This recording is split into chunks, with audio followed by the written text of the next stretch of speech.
Hi, I'm Tim Carter, AskTheBuilder.com. I'm in my motel room at the Glass House Inn in Erie, Pennsylvania, and I'm on my way to my high school reunion in Cincinnati, Ohio. Anyway, I want to show you something, a little tip. If you're getting ready to install a bathtub, this is probably something you would never think of doing. Check this out. All right, so this is the bathtub. It's a cast iron one, put in the 1950s, and it's in excellent shape, by the way. It's not been abused. But here's what I want to show you. This is a lot like the tubs today. You might buy one that's either porcelain, steel, or cast iron. Cast iron and even acrylic.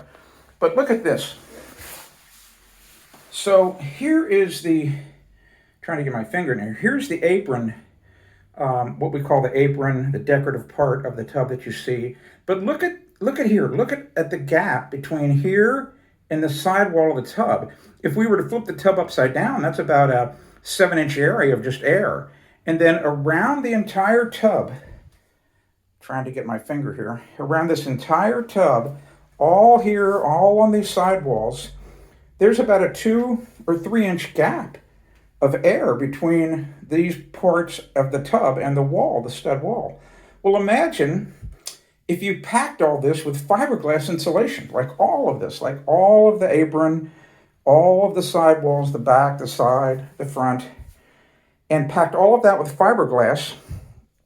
Imagine how long the water in the tub would stay hot instead of getting cold. I'm sure you've taken a hot bath before, and after about 10 minutes, the water starts to cool down. All right, so that's how easy it is to solve that problem. Pretty simple. It's a tip that most builders and remodelers never do. Go ahead and just pack some fiberglass insulation in there.